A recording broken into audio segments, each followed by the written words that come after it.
오늘의 말씀은 누가복음 4장 3절에서 4절 말씀입니다.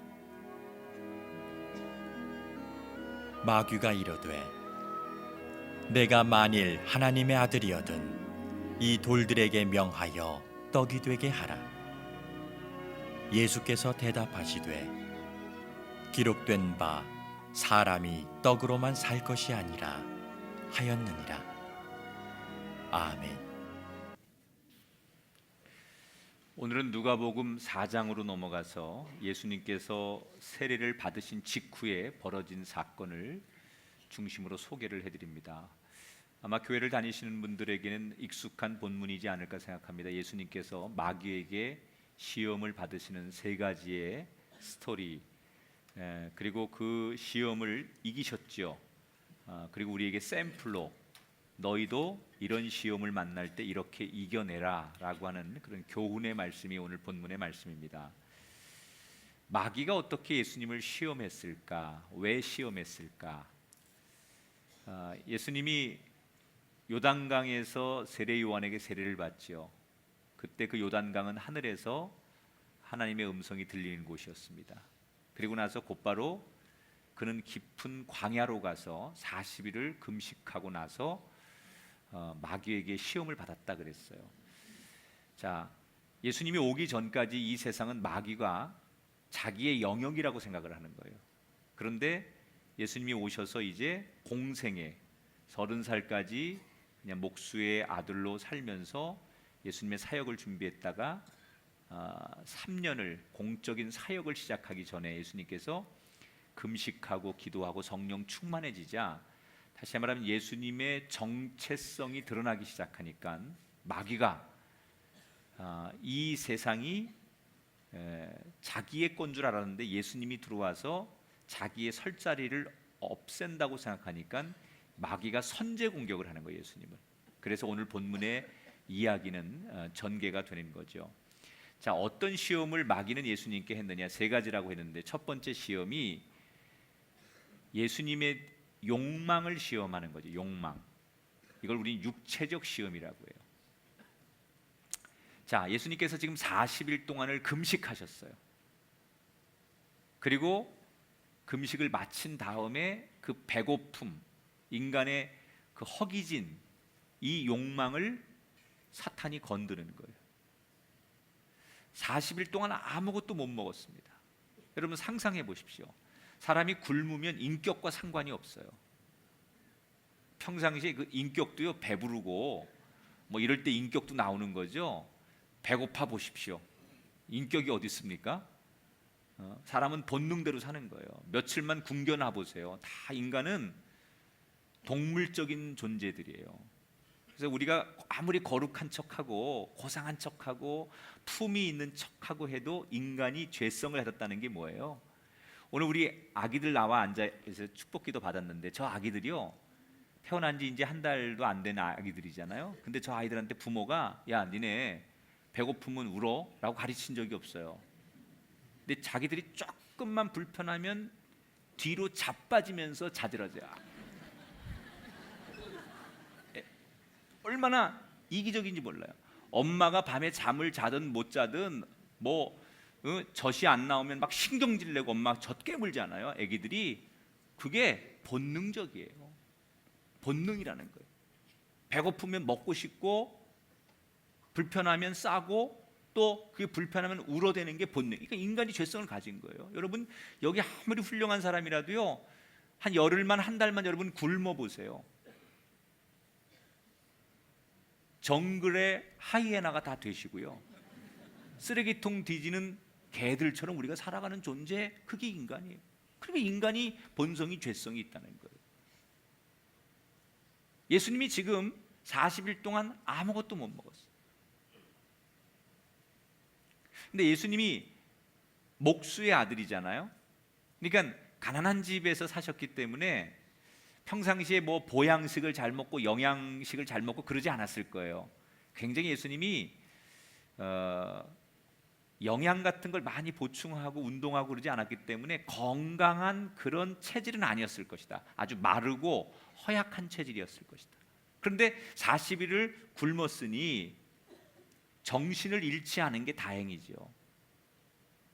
그러니까 그 허기짐, 그 먹고 싶은 본능, 이때 마귀가 예수님에게 공격을 하는 거예요. 본능적인 자극을 꺼내는 말을 하죠. 3절에 마귀가 이르되 내가 만일 하나님의 아들이거든 이 돌들에게 명하여 떡이 되게 하라. 자, 여러분, 이 마귀의 시험은 지금 인간의 먹고 사는 문제, 먹는 문제, 이걸 가지고 우리를 넘어뜨리는 건데, 생각해 보세요. 지금 이 사탄이 건드리는 이 시험은 하나님의 창조의 질서를 깨트리는 거예요. 창조는 질서가 있어요. 낮과 밤이 있고, 그리고 하늘과 땅이 있고, 그 땅에 사는 거와 바다에 사는 게 다 질서가 있는 거예요. 해와 달, 다 이게 질서가 있는 거예요. 그게 창조예요. 그런데 지금 사탄은 뭐라고 말해요? 내가 하나님의 아들이거든 이 돌을 가지고 떡이 되게 해서 먹어봐라. 여러분, 돌이 떡이 되면 그건 창조의 질서가 깨지는 거예요. 떡이 되려면 보리, 쌀 이런 거에서 인간이 농사를 지어서 그 수확된 걸 가지고 만들어야만 떡이 되는 건데, 그 창조의 질서가 아닌 중간에 돌을 가지고 네가 하나님의 능력이 있다면 이것을 떡이 되게 해봐라 라고 하는 얘기는 하나님의 창조성, 창조의 질서를 부인하는, 하나님의 주권을 파괴하는 얘기예요. 그러니까 예수님이 하나님의 뜻대로 살려고 이 땅에 오신 분인데, 지금 배고프니까, 먹는 문제가 급하니까 하나님의 의도와는 다르게 자기의 이기적인 목적을 위해서 하나님의 능력을 사용하게끔 만드는 거죠.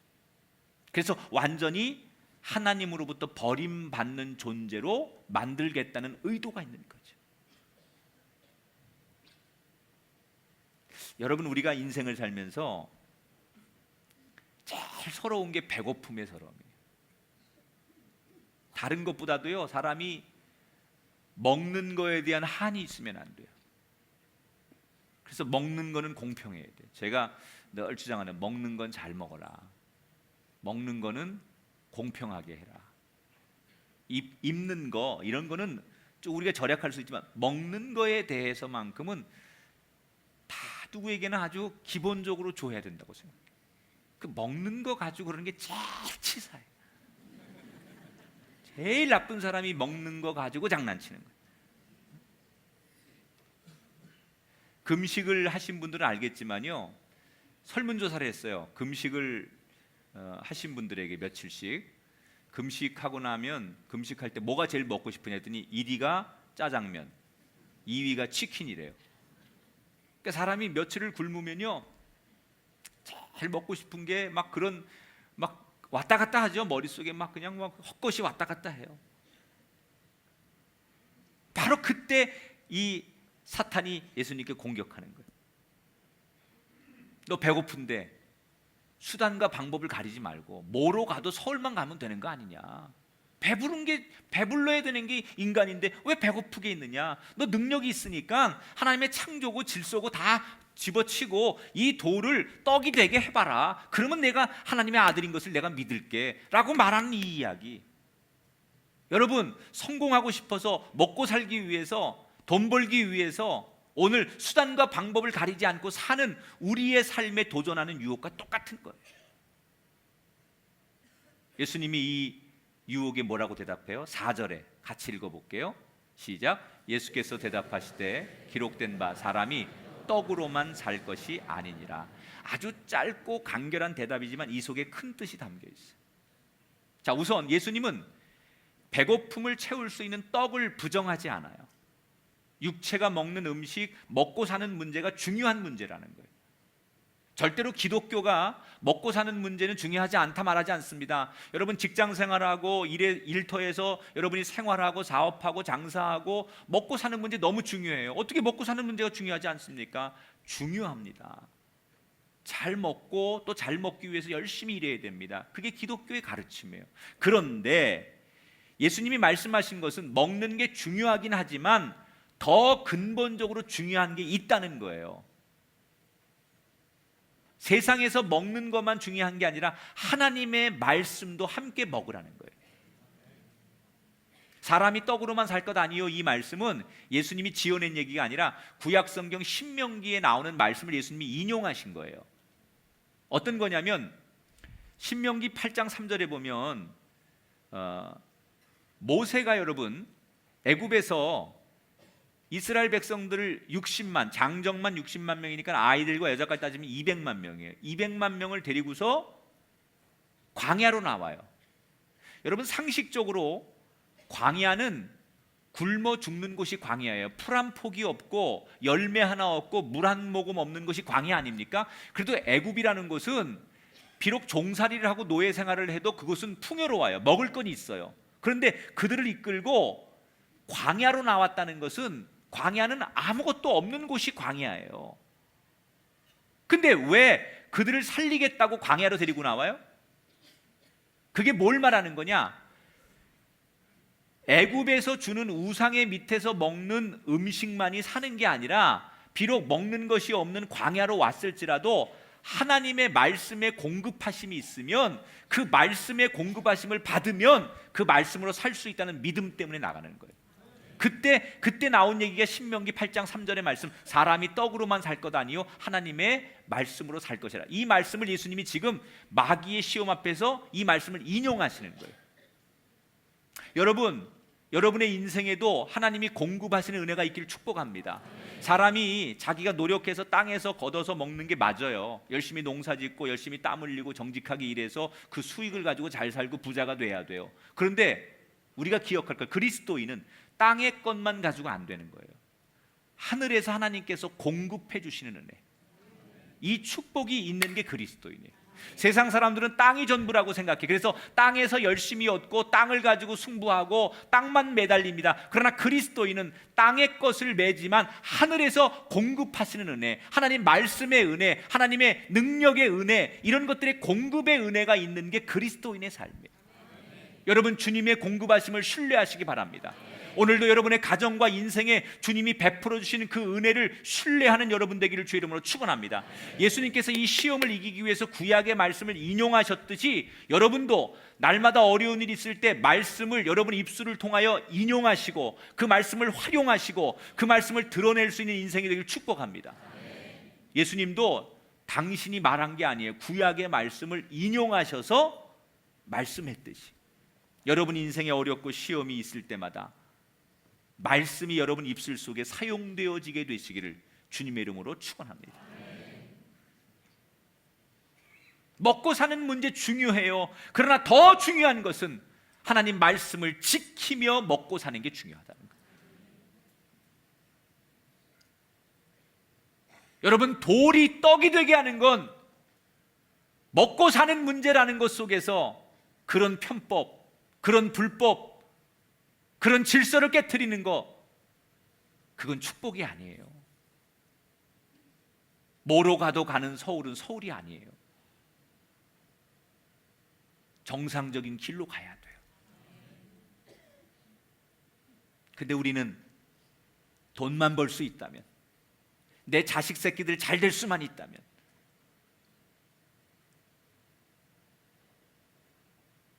이 먹고 사는 문제만 해결될 수 있다면 까짓거 돌을 가지고 떡을 만들든 바위를 가지고 떡을 만들든 이미 우린 진 거죠. 우리에게 도전해오는 시험에 우린 진 거예요. 그 욕망 앞에 우린 무너진 거예요.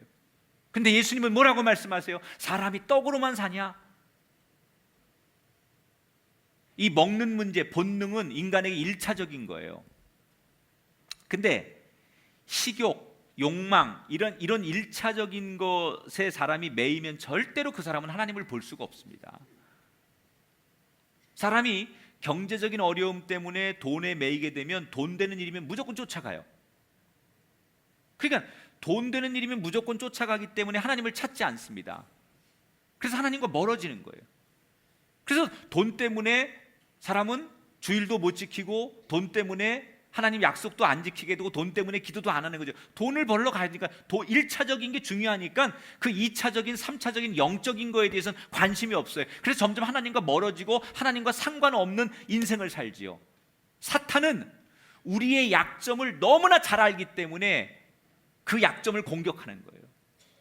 너 먹고 사는 문제 건들면, 너 본능적인 이 문제 건들면 네가 하나님 앞에 등을 돌리고 떠나갈 것을 너무 잘 알기 때문에 우리의 가장 약한 본능과 욕구를 건드려서 어떻게 하든지 하나님과 멀어지게 만들게 하는 게 마귀의 일이라는 거예요.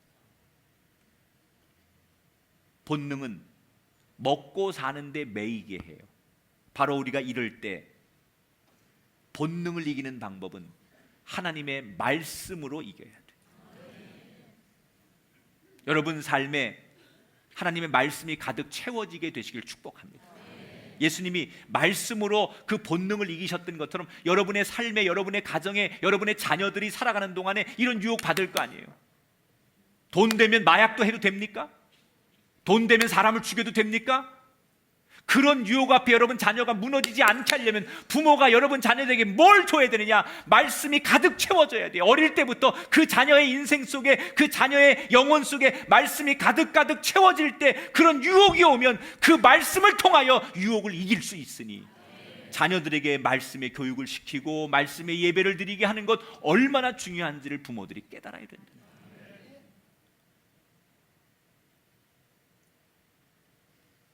어떤 분이 참 재미있는 표현을 했어요. 그리스도인들을 동물에 비유를 했는데 4가지 기준으로 비유를 했어요. 첫 번째, 피쉬 크리스찬, 물고기 같은 그리스도인. 물고기는 물이 없으면 살 수 없잖아요. 그래서 늘 물에 있어야 돼요. 그런 것처럼 이 물고기 같은 그리스도인이라는 것은 하나님 말씀 없으면 살 수 없습니다. 그래서 새벽에도 하나님 말씀 찾아서 새벽기도 나가고 그냥 저녁에도 나오고 심야도 나오고 늘 아침 저녁으로 어느 때든지 하나님 말씀을 묵상하고 말씀을 명상하고 말씀 속에 살려고 하는 그리스도인, 이거를 물고기 같은 그리스도인이라고 해요. 항상 하나님 말씀 안에 살려고 하는 사람들. 두 번째 어떤 그리스도인이 있느냐? 버드 크리스찬, 새와 같은 크리스찬이라는 거예요.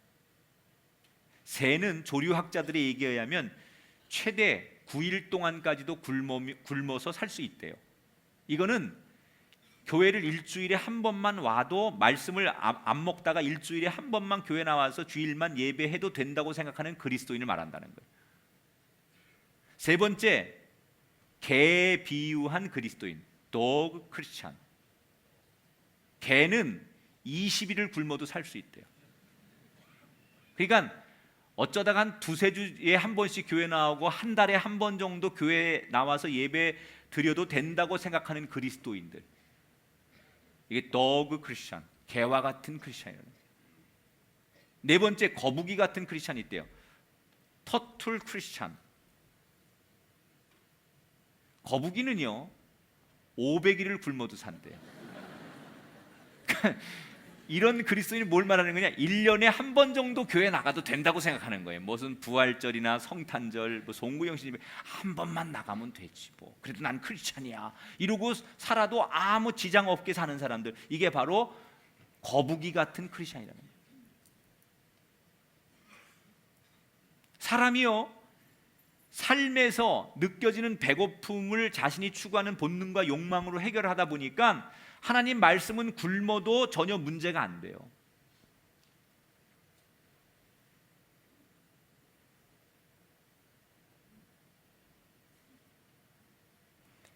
사람이 본능이 채워지는 건요 이런 거죠. 배고픈 거 본능이잖아요. 근데 내가 너무 배고파하니까 누가 상다리가 휘어지도록 진수성찬을 차려놨지만 그 본능을, 지금 배고픔의 본능을 당장 해결한다고 해서 그게 영원하지 않아요. 하루만 지나면 또 배고파요. 그러니까 본능을 해결한다는 것은 잠시예요. 잠시. 영원한 게 아니에요. 배고픈 거, 추운 거, 더운 거, 이게 잠시예요. 그러니까 우리가 본능적인 거, 1차적인 삶으로 살아가는 것은 잠시 해결하는 거예요. 잠시. 한순간 해결하는 거예요. 근데 그거를 위해 살아야 많은 사람들이. 기독교는 뭐예요? 잠시가 아니라 영원이에요. 말씀으로 자기를 채우는 사람은 영원히 목마르지 않아요. 세상이 주는 물은 목마르니거니와 예수님이 주님이 주는 물은 목마르지 않다고 말씀하셨어요. 말씀으로 사는 사람, 말씀으로 자기의 그 기본적인 욕망을, 배고픔을 채우는 사람, 말씀의 공급으로 채워가는 사람은 영원히 목마르지 않습니다. 한순간으로 머물지 않습니다. 끝까지 갈 수 있습니다. 오늘도 우리들에게 마귀는 본능으로 공격합니다. 배고프지? 너 가난하지? 너 저 친구 부럽지? 너도 저런 차 타고 싶지? 너도 통장 잔고 저 정도 갖고 싶지? 그 본능 기억하세요. 수단과 방법을 가리지 않고 돈만 벌면 돼, 한탕하면 돼. 이건 엄청난 유혹이에요. 이 유혹을 여러분의 생각이 아닌 말씀으로 이기시길 주 이름으로 축원합니다.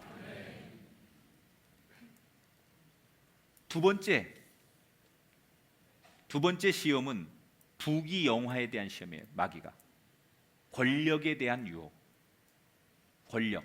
인간이 여러분 가장 약해지는 것 중에 하나가 본능과 그 다음에 권력의 권력. 부귀영화. 월터 버츠라고 하는 세계적인 노화 연구 전문 의사가 있어요. 이 월트 보차라고 하는 그 의사가, 이게 내과 의사인데, 노화에 대한 논문에서 이런 얘기를 합니다. 한 가지가 건강하면 노화가 다른 사람보다 좀 늦게 올 수 있다. 그리고 오래 건강할 수 있다. 그러니까 노화를 막는 가장 근본적인 그 한 가지를 인간이 유지하려고 노력해야 된다. 그러면서 뭘 얘기하느냐? 그 한 가지가 바로 우리의 하체, 다리라는 거예요. 다리. 다리가 건강하면 생명을 100세까지 산다는 거예요. 근데 이 다리, 사람의 몸을 지탱해주는, 몸의 중심을 잡아주고 걷고 운동할 수 있는 이 다리를 사용하지 못하면 인간이 한계를 느끼죠. 여러분, 시골에서 허리 꼬부랑 할머니들이 지팡이 짚고 이렇게 앞도 잘 못 보고 하는데 걸을 수만 있으면 여전히 오래 사십니다. 그런데 40대고 50 됐는데도 걷지 못하게 되면 사람이 그때부터 모든 게 망가져요. 언어도 망가지기 시작하고 다 인지 기능이 망가지고, 그리고 일찍 죽습니다. 그래서 사람이 건강하고 오래 살려면 다리가 튼튼해야 돼요. 힘은 이게 뭐 여기 이렇게 위에 무슨 3두 4두 이런 데서 나오는 게 아니에요. 그거 소용없어요. 사실은 하체가 튼튼해야 돼요. 하체. 그래서 많이 걷고 하체 운동을, 이 중심을 튼튼하게 잡아줘야 돼요. 그래야 100세까지 살 수 있는 거예요. 인간의 몸의 중심이 다리인 것처럼, 여러분, 바다에 있는 배에도 다리 역할을 하는 중심이 있어요. 밸러스트 탱크라고 하는데 이걸 우리말로 평형수라고 합니다. 평형수. 배를 좀 아시는 분들은 알겠지만 배 밑에다가 일부러 선장이 물을 갖다 붓습니다. 그럼 배가 느려지죠. 그리고 무겁죠. 그런데도 그 배에다가 밸러스트 탱크, 평형수에 물을 갖다가 붓는 이유는 무게 중심을 밑으로 이렇게 딱 중심을 잡아줘야만 파도 속에서 막 배가 흔들리다가도 그 무게가 아래로 향하기 때문에 다시 흔들리는 파도 속에서도 기울다가 원상태를 유지시켜준다는 거예요. 그래서 아무리 잘 만든 배에도 이 평행수에 물이 없으면 안 돼요. 그 물이 있어야만 막 흔들리는 파도 속에서도 막 끼우는 것 같다가도 다시 평형수 때문에 배가 원점으로 가는 거예요. 중심이 있으면 흔들려도 중심을 잡을 수가 있어요. 여러분, 흔들리는 배를 중심을 잡아주는 게 평행수라고 하면 인생의 중심은 뭘까요? 우리가 세상을 살면서 흔들릴 일들이 많은데 그때 우리의 흔들리는 인생, 우리의 삶의 평형수가 될 수 있는 게 뭘까요? 그게 바로 하나님이라는 거예요.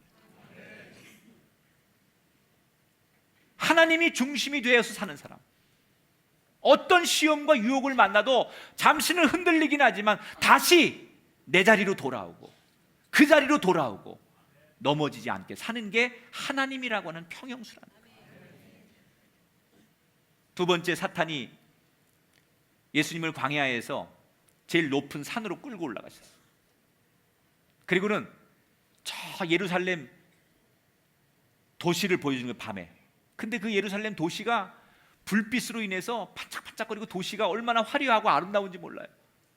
도심의 불빛이 얼마나 아름답습니까? 광야에서 바라보는 그 도심의 불빛 비교가 되잖아요. 그래서 사탄이 뭐라고 말하느냐, 너 저 반짝이는 세상, 저 도시에 가서 사람들 앞에서 네가 최고로 잘 살 수 있는 저 세상에 대한 모든 권력을 너한테 줄 테니까 나한테 한 번만 내가 무릎 꿇고 절하거라. 나한테 무릎 꿇고 가면 모든 사람들이 가고 싶어하는 저 길로 내가 너를 보내주마. 예수님의 신성을 상실하게 하려고 인간들이 가는 그 길을 너도 가라 그거예요. 인간이 가고 싶어하는 그 욕망의 길, 권력의 길을 너도 가라 그거예요. 네가 신이 아닌 인간으로 살아라 그런 얘기예요. 마귀가 천하만국을 보여줬다 그랬는데 이것은 자기의 능력을 과시하는 거죠. 여러분, 마귀는요 속이는 자예요. 마귀라는 뜻이 뭐예요? 이간질하고 불리하고 속이는 자, 그게 마귀의 뜻이에요. 마귀는 처음부터 지금까지 한 번도 진실을 얘기한 적이 없어요. 항상 거짓말을 해요. 6절 7절에 예수님에게 뭐라고 말해요? 이르되 이 모든 권위와 그 영광을 내가 내게 주리라. 이것은 내가 넘겨준 것이므로 내가 원하는 자에게 주노라. 그러므로 내가 만일 내게 절하면 다 내 것이 될 것이다. 부귀영화를 너한테 줄 터니 나에게 절하라는 거예요. 너 성공하고 싶지? 유명해지고 싶지? 내가 널 그렇게 만들 수 있으니까 나한테 복종하고 나한테 무릎 꿇으라는 얘기예요.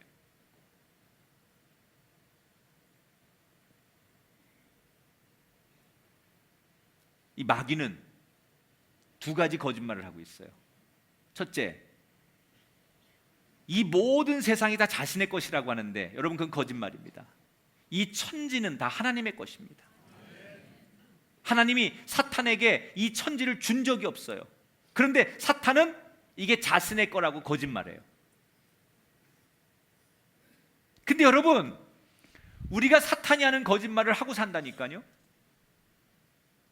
여러분 집에 가면 이거 내 집이야, 이거 내 거야, 여기서 저까지가 다 내 땅이야. 하나님이 여러분에게 준 적이 없어요. 맡겨주신 거예요. 빌린 거예요. 잠시 소유하는 거예요. 근데 사탄이 한 거짓말을 우리가 하잖아요 지금. 심지어 배우자를 향해 당신 내 거야, 큰일 날 소리 하지 말아요. 하나님이 잠시 주신 거예요. 뭐 영원히 못 살잖아요. 우리가 지금 사탄이 하는 거짓말을 똑같이 한다니까요. 하나님 우리한테 주신 적이 없는데 다 이게 내 거야, 내 맘대로 할 수 있는 것처럼 그렇게 말하는 사탄의 거짓말을 우리가 하고 있다는 거예요. 두 번째, 무슨 거짓말을 해요? 줄 수 있는 것처럼 말하지만 지가 가진 게 없는데 어떻게 줘요? 여러분, 사탄은 처음부터 항상 거짓말해요. 아담과 하와를 무너뜨릴 때도 이 열매를 따먹으면 너희가 하나님급이 될 수 있어 라는 거짓말을 통해서 인간을 타락시키잖아요. 그리고 지금도, 예수님 때도 그랬지만 지금도 저와 여러분에게 뭐로 가도 서울만 가면 돼, 이 돌이 떡덩이가 될 수 있도록 만들면 그게 되는 거야, 그렇게 할 수 있어 라고 거짓말합니다. 그리고 세상 앞에 적당히 무릎 꿇고 세상 앞에 타협하고 세상 사람들이 내미는 손 잡고 너도 성공하고 너도 유명해지고 너도 권력 지향적으로 갈 수 있다라고 우리에게 유혹합니다. 똑같은 유혹을 예수님이 당했던 것처럼 우리가 당하고 있는 거예요. 술 접대하고 세상 사람들이 하는 방법으로 똑같이 해서 너도 성공하고 잘되고 유명해질 수 있지 않냐고, 뇌물 주면서 너도 돈 벌 수 있지 않냐고. 그 예수님이 당했던 유혹을, 시험을 우리가 오늘 이 시대에 마귀에게 똑같이 당하고 있는 거예요. 근데 예수님이 이걸 뭐로 이겨요? 8절을 읽어볼게요. 같이 읽어요. 예수께서 대답하여 이르시되 기록된 바 주 너희 하나님께 경배하고 다만 그를 섬기라 하였느냐. 누구를 섬기라고요? 오직 하나님만 섬겨라. 예수님의 중심이 있었어요. 평형수처럼 예수님의 중심은 하나님이에요. 여러분, 우리의 중심이 하나님 되길 바랍니다. 하나님 중심을 벗어난 신앙은 계속 유혹에 흔들립니다. 부귀 영화와 영광은 너무 매력적인 것들이기 때문에 자꾸 흔들려요. 우리는 하나님께만 무릎 꿇어야 돼. 믿습니까? 우리는 하나님 앞에만 엎드려야 돼. 믿습니까? 그런데 사탄에게 엎드리고 세상에 엎드리고 권력에 엎드리고 돈에게 엎드리고 우리가 향락에 엎드리는 거, 그건 하나님의 뜻이 아닙니다. 그래서 하나님은 나 위에 다른 신을 섬기면 안 된다고 말씀하셨습니다. 제가 여러분에게 멋있는 목사가 되고 지성인 목사가 되려면 이렇게 말하면 돼요. 여러분, 구원은 저 위에 구원에 가는 길이 있는데, 구원을 받으려면 길이 여러 가지가 있습니다. 서울 가는 길이 고속도로 갈 수 있고 국도 탈 수 있고 뭐 지하철 타고 버스 타고 하는 것처럼 구원의 길도 여러 가지가 있습니다. 예수 믿고 가는 것도 구원이고요, 부처 믿고 가는 것도 구원이고요, 뭐 정상까지 가는 길이 여러 가지 있으니까 여러분 어떤 신을 믿어도 됩니다. 이걸 종교다원주의라고 하는 거예요. 어떤 걸 해도 여러분 저 구원에 갈 수 있으니까 뭐 종교는 다 좋은 겁니다. 그러니까 다 종교끼리 평화하시고 다른 종교도 존중하고 다 괜찮습니다. 어떤 걸 믿어도 됩니다. 이렇게 말하면 멋있습니까? 아닙니다. 성경에 예수 이외에는 구원을 받을 길이 없느니라.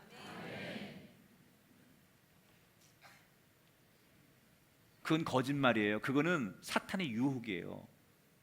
종교는 다 좋은 거야. 다 똑같은 거야. 왜 교인들은 자기들만 구원받는다고 그래?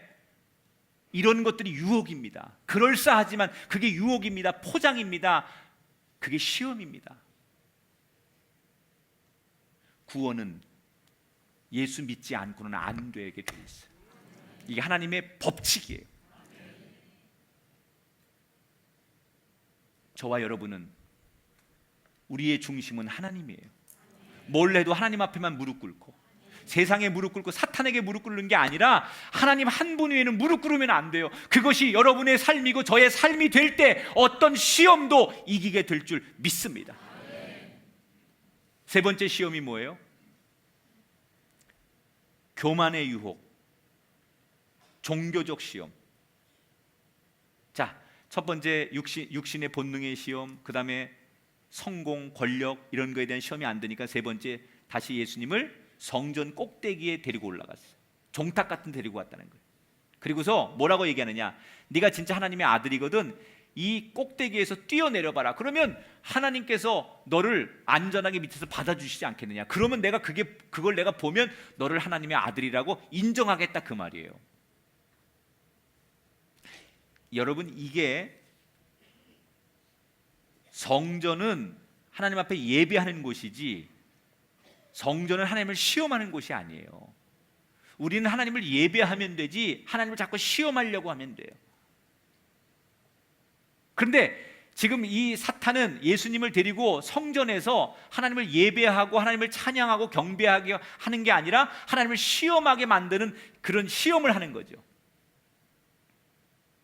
예수님이 하나님의 아들이라는 것은 바뀔 수 없는 거예요. 이거 뛰어내린다고 증명되는 게 아니에요. 여러분이 지금 자식들 키우는데 그거 누가 증명한다고 여러분 자식입니까? 그 정도 믿음이 없어요? 여러분 자식에 대해서 내 자식인데 무슨 증명이 필요해요? 내가 낳은 자식이고 이거 내 자식 맞아요. 누가 뭐래도 내 자식이에요. 그거면 됐지. 무슨 증명이 필요해요? 예수님이 하나님의 아들인 거 증명이 필요 없는 거예요. 무슨 증명이 필요해요? 그런데 증명을 내놓으라는 거예요. 뛰어내려보라는 거예요.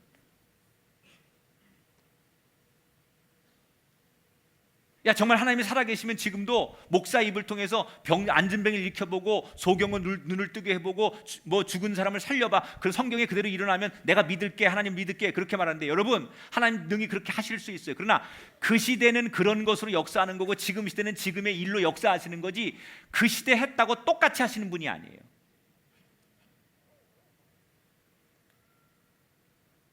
그때는 죽은 자, 안진뱅이, 소경 이런 사람을 일으키는 것이 하나님을 나타내는 것이었기 때문에 그렇게 했어요. 여러분, 우리가 어릴 때만 해도 부흥사들이 집회하면서 많은 환자들 신유 집회 많이 일어났었습니다.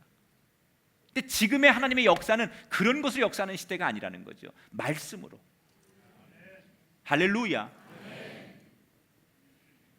대개요, 높은 데서 뛰어내리는 사람은 두 종류예요.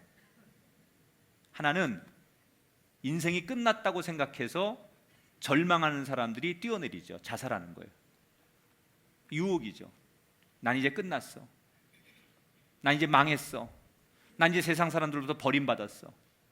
차라리 죽자. 그래서 높은 데 올라가서 나는 더 이상 희망이 없고 가망이 없기 때문에 그 밑을 보고 떨어지자. 그게 첫 번째 부류예요. 그러나 여러분, 이거 유혹이에요. 여러분 기억하세요. 죽을 만큼 너무 힘든 일이 생겨도 여러분, 그건 유혹이에요. 끝나지 않았어요. 하나님은 반드시 여러분 내일을 준비하고 계시고, 그 아주 정말 죽을 것 같은 그 고통 속에서 여러분 깨닫게 하셔서 여러분을 다시 창조하시려고 하는 하나님의 뜻이 숨어 있습니다. 하나님 여러분을 버린 적이 없습니다. 그런데 나는 버림받아서 끝났어. 난 더 이상 가망이 없어. 그래서 높은 데서 뛰어내려서 죽고 싶은 유혹, 이게 시험이죠. 그 시험을 이기셔야 돼요. 그런 생각이 들거든 죽고 싶을 만큼 막 우울하고 막 뛰어내리고 싶은 충동이 생기고, 사람들이 뭐라고 말할까 뭐 이런 것 때문에 차라리 뛰어내려서 죽자, 난 끝났다, 더 이상 희망이 없다. 그게 유혹이라니까요. 아니, 하나님은 여러분에게 희망을 아직도 가지고 계세요. 내일을 준비하고 계세요. 두 번째, 어떤 사람이 높은 데서 뛰어내리냐? 영웅심이 있는 사람들. 가끔 해외 탑픽 같은 데 보면요, 높은 건물이나 뭐 이렇게 절벽 같은 데다가 외줄타기 하는 사람들 있잖아요. 그게 지가 좋아서 하는 게 아니에요. 왜 하는 거예요? 날 좀 알아봐 달라는 거예요. 내가 이렇게 대단한 사람이고 모험을 즐기는 사람이고 남들이 못하는 일을 하는 사람이라는 것을 세상 사람들에게 드러내고 싶어서 알아달라고 영웅심 때문에 높은 데서 뛰어내리는 거예요.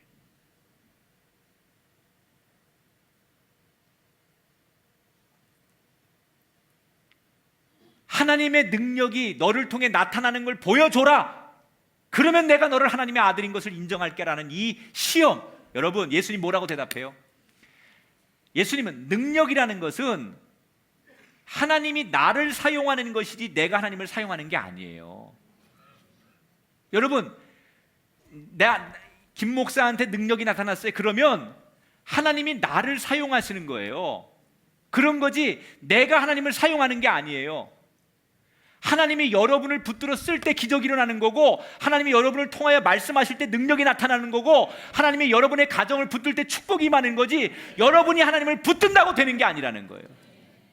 믿음의 본질이 뭐예요? 믿음은요, 성숙해질수록, 믿음이 클수록 나는 없어지고 하나님이 드러나는 게 믿음의 본질이에요.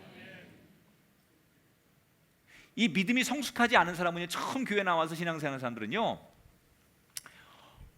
봉사해요. 예배를 드려요. 믿음이 조금이라도 있으니까. 그런데 나를 드러내고 싶은 거예요. 나 11조 이번에 100만 원 했잖아. 100만 원.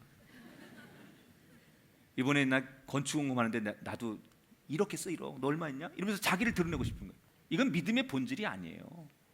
처음엔 그래요. 초신자 때는 뭐 봉사하고 뭐 이렇게 뭐 성가대 쓰고 교사하고 그러면 나를 알아달라는 거예요. 내가 드러나지 않으면 괴로워. 의미가 없어. 기쁘지 않아요. 내가 돋보이고 내 이름이 자꾸 드러나고 사람들한테 잘했어요, 훌륭해요, 존경스러워요, 이런 얘기를 듣는 것을 굉장히 좋아. 이걸 믿음의 본질이라고 생각하는 사람이 있어요. 그런데 믿음이 성숙해지면 어떻게 되느냐? 나는 없어져도 돼요. 오직 내가 하고 난 다음에 하나님만 드러나면 돼요. 내가 열심히 봉사하고 열심히 선교하고 열심히 헌금했는데 나는 없어져도 돼요. 내 이름은 사라져도 돼요. 내 지위와 내 명성은 없어도 돼요. 대신에 하나님이 드러나면, 내가 한 일 때문에, 내가 말한 것 때문에, 내가 걸어간 삶의 자리에 하나님이 드러나신다면 그게 진짜 믿음이에요. 그게 진짜 좋은 교회고 그게 진짜 좋은 성도라는 거예요. 우리는 그 길을 따라가는 사람이 되기를 주 이름으로 축원합니다. 나는 없어지고 하나님이 드러나셔야 돼요. 결국 세 번째 시험까지 다 이기셨어요. 그런데 중요한 거, 어떻게 그럼 예수님은 이 세 가지 시험을 다 이기셨느냐? 그 키가 성령 충만함이었어요. 여러분, 예수님이 태어날 때 누가복음 1장 35절에 천사가 대답하여 이르되 성령이 내게 임하시고 그랬어요. 예수님은 성령이 충만할 때 태어나셨어요. 그리고 오늘도 다시 4장 1절에 보면 예수께서 성령의 충만함을 입어 요단강에서 돌아오사 광야에서 40일 동안 성령에게 이끌리어라고 말했어요. 인간이 똑똑하고 의지가 있어서 시험을 이기는 게 아니라 성령이 충만할 때, 성령이 도울 때 시험을 이기는 거예요. 여러분의 가정, 여러분의 인생 성령 충만할지어다. 그래야 우리가 어떤 시험도 세상의 유혹도 이길 수 있다는 거예요. 결론을 맺겠습니다. 우리는 예수님처럼 이 땅에 먹고 살아야 하는 원초적인 욕망, 이게 늘 우리의 시험거리예요. 뭐 먹고 살지? 이 돈 갖고 어떻게 살지? 이렇게 정직하게 세금 내고 이렇게 장사하고 이렇게 해서 어떻게 살지? 어떻게 남들처럼 살지? 어떻게 남들처럼 자식 키우지? 우리의 약한 부분이 이거기 때문에 늘 고민하는 게 이거라는 걸 알기 때문에 사탄은 우리가 먹고 살아야 하는 이 원초적인 욕망, 이걸 늘 오늘도 자극해요. 수십 번 수백 번 하루에도 이걸 자극해요. 그리고 조금 먹고 살만해지면 인간이 누구나 탐하는 부귀, 영화, 영광, 성공, 유명, 이런 걸 가지고 우리를 유혹해요. 너 지금 교회 가서 예배 드린다고 네 문제가 해결돼? 너 가정이나 자식은 지금 그런 문제가 있는데 너 한가하게 교회 가서 성가대 하고 앉았고 그 교회 가서 예배 드린다고 네가 돼? 이런 얘기를 자꾸 들어요. 그러다 보면 스스로 내가 바보 같은 느낌이 들어. 내가 지금 뭐 하는 거지? 내가 지금 이 한가하게 교회 나와 앉아서 이렇게 예배하는 게 스스로 초라해지고 내가 바보 같고 하면 안 되는 짓을 하는 것 같은 죄책감이 들게 만들어요. 그게 뭐예요? 사탄이 우리에게 주는 유혹이에요. 예배조차도 결국 떳떳하게 드리지 못하게 만드는 사탄의 유혹. 여러분 자유하십시오. 사탄은 첫사람 아담과 하와조차도 뱀의 유혹에 넘어졌고 낙원에서 쫓겨났어. 지금도 사탄은 우리를 하나님으로부터 분리하고 넘어지고 쓰러뜨리게 하려고 우리를 넘어뜨리게 하고 힘들게 하려고 합니다. 따라합시다. 내가 이기려고 하면 넘어집니다. 내 힘이 아니라 성령을 의지해야 합니다. 할렐루야. 내 힘으로 예수님이 이긴 게 아니에요. 성령이 도우셔서. 성령 충만할지어다. 그래서 우리가 이렇게 예배하면 그 성령의 충만함을 입고 돌아가는 거예요. 이렇게 다시 우리가 또 세상적인 시험과 유혹 앞에 노출되어 있다가 이렇게 와서 이런 말씀 듣고 그래 라고 또 다시 다짐해서 나가 싸우는 거예요. 여러분 모두 예수님이 이기셨던 것처럼 우리도 이기게 되길 축복합니다. 우리 앞에 수없는 유혹, 수없는 시험이 있을지라도 예수님처럼 결국은 이긴 자로 살아갈 수 있는 우리 모든 이 땅의 그리스도인들이 되시기를 주님 이름으로 축원합니다. 찬송 하나 부를게요. 오늘 말씀을 기억하면서 이 찬송 같이 부르겠습니다. 먼저 그 나라와 의를 구하라. 그 나라와 의를 구하면 이 모든 것을 너희에게 더하시리라. 함께 찬송합니다. 먼저 그 나라와 의를 구하라. 그 나라와 그 의를 그리하면 이 모든 것을 너희에게 더하시리. 사람이 떡으로만 살 것 아니요 사람이 떡으로만 살 것 아니요 하나님 말씀으로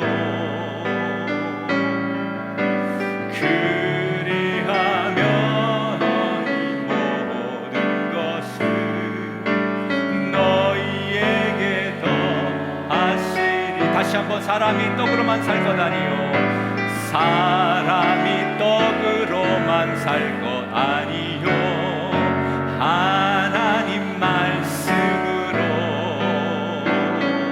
그리하면 이 모든 것을 너희에게 더하시리.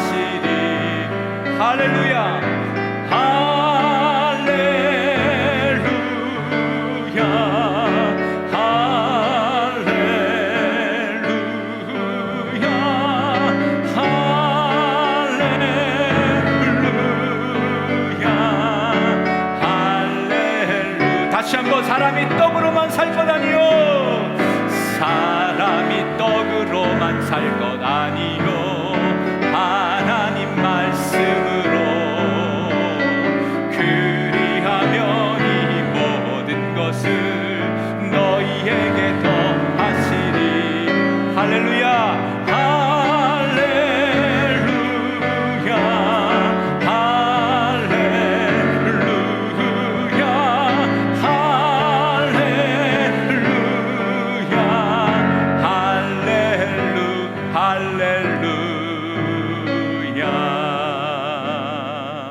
기도하겠습니다. 하나님, 우리가 사는 세상은 얼마나 많은 유혹이 있는지 모릅니다. 돌로 떡을 만들어도 되지 않냐고, 배고픈데 그게 뭐가 문제가 되냐고, 남들도 다 그렇게 사는데 왜 너만 유별나게 사냐고, 쉽게 살아보라고, 편하게 살아보라고. 달콤한 유혹 너무 많습니다. 말씀으로 이기게 하시옵소서. 나는 오직 세상에 무릎 꿇는 사람 아니라 하나님 한 분에게만 무릎 꿇는 사람입니다. 주님, 나를 받아주시고 성령을 보내셔서 넘어지지 않도록 나를 지켜 주시옵소서. 우리 성도들 절대로 마귀에게 쥐지 않게 하시고 어떤 시험도 유혹도 이기는 승리자들 되게 하여 주시옵소서. 예수님 이름으로 축복하고 기도합니다. 아멘.